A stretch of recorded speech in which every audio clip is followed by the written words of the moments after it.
ओम गंग गणपते नमो नमः। संक्षिप्त शिव पुराण विश्वेश्वर संहिता अध्याय 16।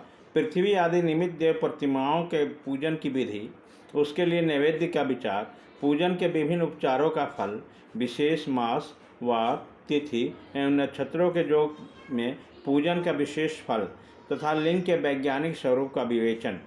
ऋषियों ने कहा, साधु श्रीमुने, अब आप पार्थिव प्रतिमा का पूजा का विधान बताइए जिससे समस्त अभीष्ट वस्तुओं की प्राप्ति होती है। सूर्य जी बोले, महर्षियों, तुम लोगों ने बहुत उत्तम बात पूछी है।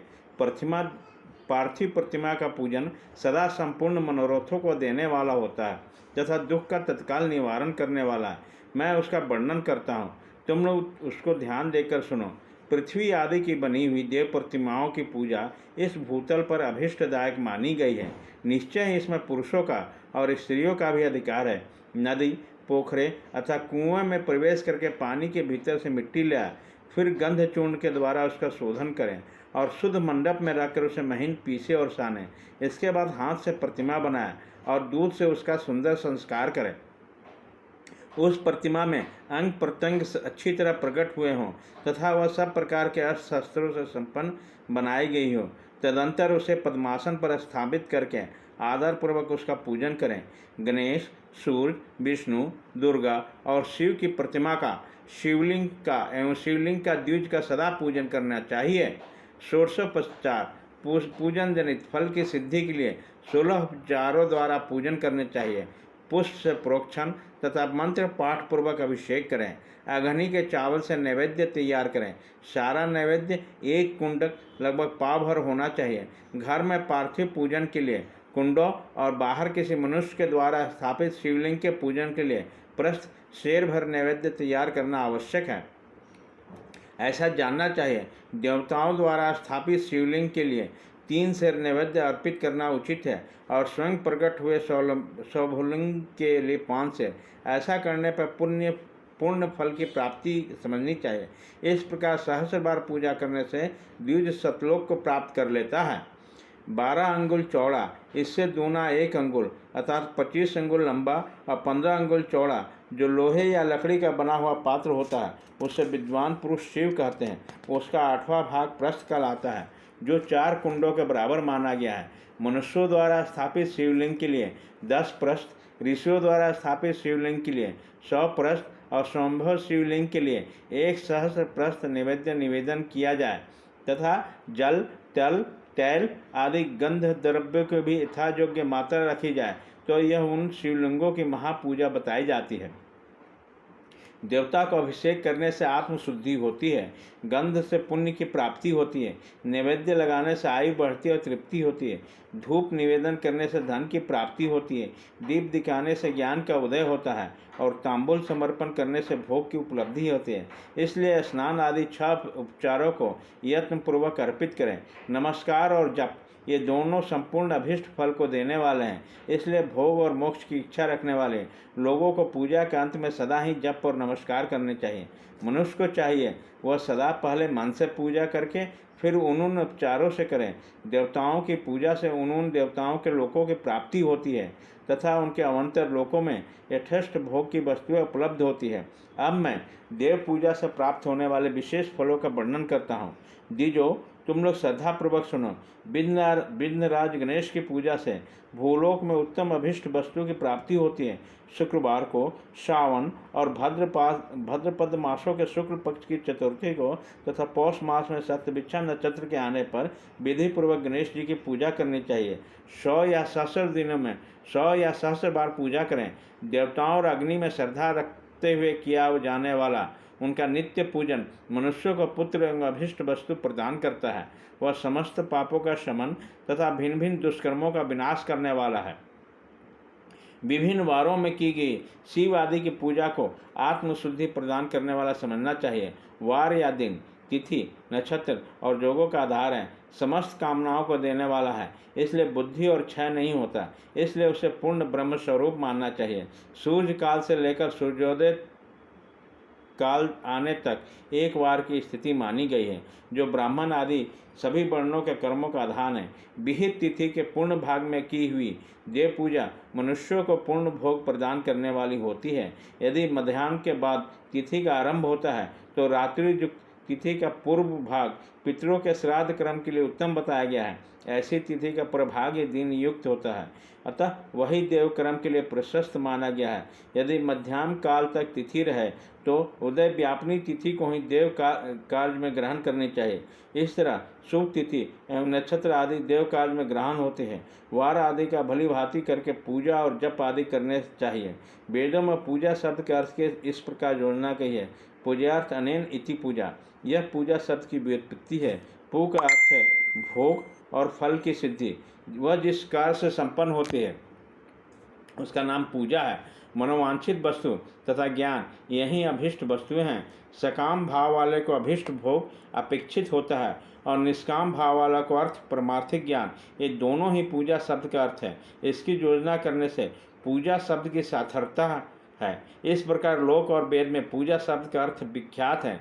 नित्य और नैमित्तिक कर्म कालांतर में फल देते हैं, किंतु काम्य कर्म को यदि भली भांति अनुष्ठान हुआ हो तो तत्काल फलदायक होता है। प्रतिदिन एक पक्ष, एक मास तथा और एक वर्ष तक लगातार पूजन करने से उन कर्मों के फल की प्राप्ति होती है और उनमें वैसे ही पापों का क्रमशः क्षय होता है। प्रत्येक मास की कृष्ण पक्ष की चतुर्थी तिथि को दी गई महागणपति की पूजा एक पक्ष के पापों को नाश करने वाली और एक पक्ष तक उत्तम भोग रूपी फल देने वाली होती है। चैत्र मास में चतुर्थी की दी हुई पूजा एक मास तक किए गए पूजन का फल देने वाली होती है और जब सूर्य सिंह राशि पर स्थित हो उस समय भद्रपद मास की चतुर्थी को की हुई गणेश जी की पूजा एक वर्ष तक मनोवांछित भोग प्रदान करती है, ऐसा जानना चाहिए। श्रावण मास के रविवार को हर्ष नक्षत्र से युक्त सप्तमी तिथि को तथा माघ शुक्ला सप्तमी को भगवान सूर्य का पूजन करना चाहिए। जेठ और भाद्रपद मासों को बुधवार को श्रवण नक्षत्र से युक्त द्वादशी तिथि को तथा केवल द्वादशी को भी किया गया भगवान विष्णु का पूजन अभीष्ट संपत्ति को देने वाला माना गया है। श्रावण मास में की जाने वाली श्री हरि की पूजा अभीष्ट मनोरथ एवं आरोग्य प्रदान करने वाली होती है। अंगों एवं उपकरणों सहित पूर्वोक्त गौ आदि 12 वस्तुओं का दान करने से जिस फल की प्राप्ति होती है उसी को द्वादशी तिथि में आराधना द्वारा श्री विष्णु की तृप्ति करके मनुष्य प्राप्त कर लेता है।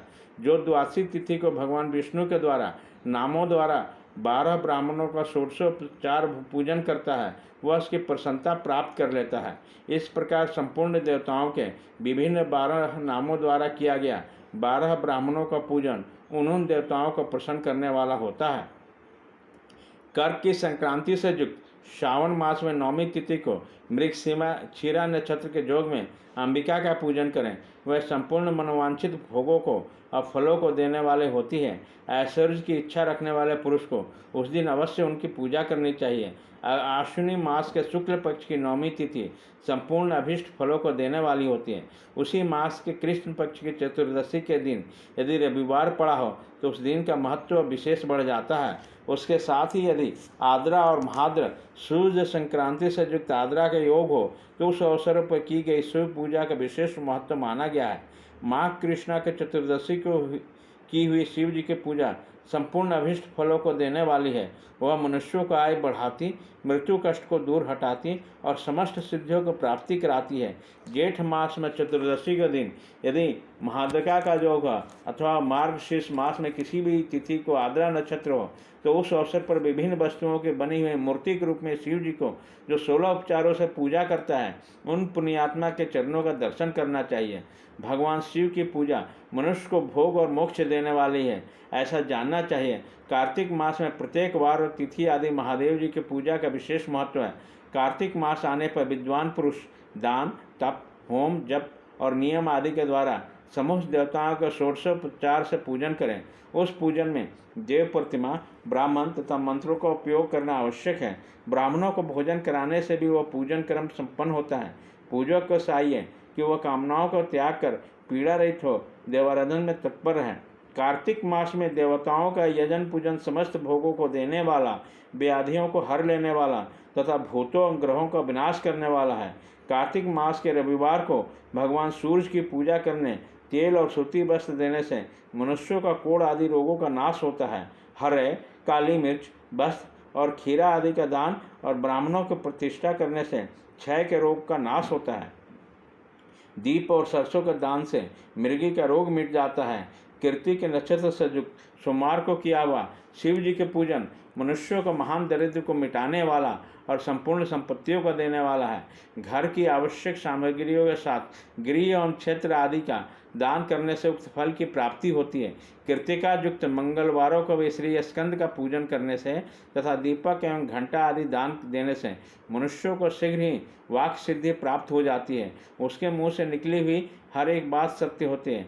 कृतिका युक्त बुधवारों को किया हुआ श्री विष्णु के यजन और दही भात का दान किया हुआ मनुष्यों को उत्तम संतान की प्राप्ति कराने वाला होता है। कृतिका युक्त गुरुवारों को धन से ब्रह्मा जी का पूजन तथा मधु, सोना और घी का दान करने से मनुष्य के भोग वैभव की वृद्धि होती है। कृतिका युक्त शुक्रवारों को गजानन गणेश जी की पूजा करने से तथा गंध, पुष्प एवं अन्न का दान देने से मानव के भोग्य पदार्थों की वृद्धि होती है। उस दिन सोना, चांदी आदि का दान देने से बंध्या को भी उत्तम पुत्र की प्राप्ति होती है। कृतिका युक्त शनिवारों को दिक्पालों की वंदना, दिग्गजों की, नागों की और सेतुपालों की पूजन, त्रिनेत्रधारी रुद्र, पापहारी विष्णु और ज्ञानदाता ब्रह्मा का आराधन और धन्वंतरी इन दोनों अश्विनी कुमारों का पूजन करने से रोग, दुर्मृत्यु एवं अकाल मृत्यु का निवारण होता है तथा तत्कालिक व्याधियों की शांति हो जाती है। नमक, लोहा, तेल और उड़द आदि का त्रिकुट, सोठ, पीपल और गोल मिर्च, फल, गंध और जल आदि का तथा घृत आदि द्रव पदार्थों को और स्वर्ण, मोती आदि कठोर वस्तुओं का दान देने से स्वर्लोक की प्राप्ति होती है। इनमें से नमक आदि का मान कम से कम एक सेर होना चाहिए और स्वर्ण आदि का मान कम से कम एक पल। धन की संक्रांति से युक्त पौष मास में उस काल में शिव और समस्त देवताओं का पूजन क्रमशः समस्त सिद्धियों का प्राप्ति कराने वाला होता है। इस पूजन में अघनी के चावल से तैयार किए गए अवश्य के नैवेद्य को उत्तम बताया गया है। पौष मास में नाना प्रकार के अन्न का नैवेद्य विशेष महत्व रखता है। मार्गशीर्ष मास में केवल अन्न का दान करने से मनुष्यों का संपूर्ण अभिष्ट फल की प्राप्ति हो जाती है। मार्गशीर्ष मास में अन्न का दान करने वाले मनुष्यों के सारे पाप नष्ट हो जाते हैं। यह अभिसिद्धि, आरोग्य, धर्म, वेद का सम्यक ज्ञान, उत्तम अनुष्ठान का फल, इहलोक अपरलोक में महान भोग, अंत में सनातन योग, मोक्ष अथवा वेदांत की सिद्धि प्राप्त कर लेता है। जो भोग की इच्छा रखने वाला है वह मनुष्य मार्गशीर्ष मास आने पर कम से कम 3 दिन भी उषा काल में अवश्य देवताओं का पूजन करें और पौष मास को पूजन से खाली न जाने दें। उषा काल से सवंग काल तक पौष मास में पूजन का विशेष महत्व बताया गया है। पौष मास में पूरे महीने भर जितेंद्रिय और निराहार रहकर द्विज प्रातःकाल से मध्याकाल तक वेद माता गायत्री का जप करें। तत्पश्चात रात को सोने के समय तक पंचाक्षर आदि मंत्रों का जप करें। ऐसा करने वाला ब्राह्मण ज्ञान पाकर शरीर छूटने के बाद मोक्ष प्राप्त कर लेता है। द्विजेतर नर नारियों को त्रिकाल स्नान और पंचाक्षर मंत्र के निरंतर जप से विशुद्ध ज्ञान प्राप्त हो जाता है। इष्ट मंत्रों का सदा जप करने से बड़े बड़े पापों का भी नाश हो जाता है। सारा चराचर जगत विष्णु नाद स्वरूप है। विष्णु शक्ति है और नाद शिव। इस तरह यह जगत शिव शक्ति स्वरूप है। नाद बिंदु का और बिंदु इस जगत का आधार है। यह बिंदु और नाद, शक्ति और शिव संपूर्ण जगत के आधार रूप में स्थित है। विष्णु और नाद से युक्त सब कुछ शिव स्वरूप है, क्योंकि वही सबका आधार है। आधार में ही आधेय का समावेश अथवा लय होता है। यह सकलीकरण है। इस सकलीकरण स्थिति में सृष्टि काल में जगत का प्रादुर्भाव होता है। इसमें संशय नहीं, शिवलिंग बिंदु नाद स्वरूप है, अतः इसे जगत का कारण बताया गया है। विष्णु बिंदु देव हैं और नाद शिव, इन दोनों का संयुक्त रूप में शिवलिंग कहलाता है। अतः जन्म के संकट से छुटकारा पाने के लिए शिवलिंग की पूजा करनी चाहिए। बिंदु रूपा देवी उमा माता है और नाद स्वरूप भगवान शिव पिता। इन माता पिता के पूजन होने से परमानंद की प्राप्ति होती है। अतः परमानंद का लाभ लेने के लिए शिवलिंग को विशेष रूप से पूजन करें। उमा देवी उमा जगत की माता है और भगवान शिव जगत के पिता। जो इनकी सेवा करता है उन पुत्रों पर इन दोनों माता पिता की कृपा नित्य आधिकारिक बढ़ती रहती है। वह पूजक पर कृपा करके उसे अपना आंतरिक ऐश्वर्य प्रदान करती है। अतः मुनीश्वरों, आंतरिक आनंद की प्राप्ति के लिए शिवलिंग को माता पिता का स्वरूप मानकर उसकी पूजा करनी चाहिए। शिव पुरुष रूप है और भर्गा शिवा अतः शक्ति प्रकृति कहलाती है। अव्यक्त आंतरिक अधिष्ठान रूप गर्भ को पुरुष कहते हैं और सुव्यक्त आंतरिक अधिष्ठान भूत गर्भ को प्रकृति। पुरुष आदि गर्भ है, वह प्रकृति रूप गर्भ से युक्त होने के कारण गर्भवान है, क्योंकि वह प्रकृति का जनक है। प्रकृति में जो पुरुष का संयोग होता है, यही पुरुष से उसका प्रथम जन्म कहलाता है। अव्यक्त प्रकृति से महत्व आदि के क्रम से जो जगत का व्याप्त होता है, वह जगत का प्रकृति का द्वितीय जन्म कहलाता है। जीव पुरुष से ही बारंबार जन्म और मृत्यु का प्राप्त होता है। माया द्वारा अन्य रूप से प्रकट किया जाना उसका जन्म कहलाता है। जीव का शरीर जन्म काल से ही जीर्ण 6 भाव विकारों से युक्त होने लगता है, इसलिए उसे जीव संज्ञा दी जाती है।